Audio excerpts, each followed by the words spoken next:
Et vous, après la Coupe du Monde, vous partez où?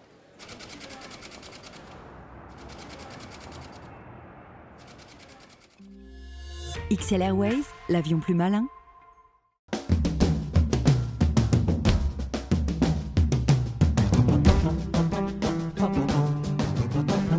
La journée d'aujourd'hui a été une journée très impressionnante pour moi.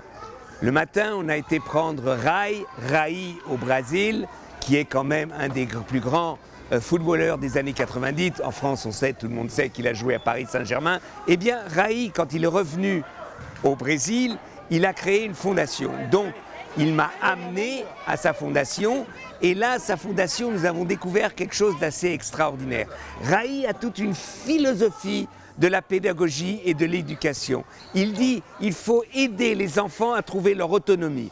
Donc quand ils viennent à la fondation Gol di Lettra, qui est un jeu de mots entre un but magnifique et un jeu de mots Gol di Lettra, le but c'est l'éducation, eh bien Rai a créé quelque chose où les enfants viennent et là ils ont des possibilités de cours, évidemment de sport, mais aussi théâtre, musique, graffiti, jeux d'échecs, écrire, lire, etc. Donc, il dit, par l'éducation, les enfants trouvent leur autonomie et ils sont capables justement de développer tout ce qu'ils ont en eux.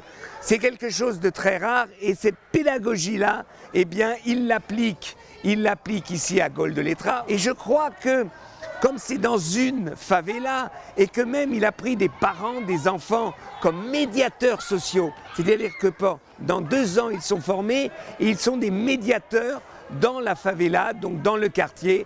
Ils viennent à Gol di Lettra dire on a besoin de ceci, on a besoin de cela, ce qui ne fonctionne pas dans le quartier. Et en même temps, les enfants apprennent à vivre en communauté, à vivre la collectivité. Et puis Rai m'a dit une phrase qui m'a beaucoup touché.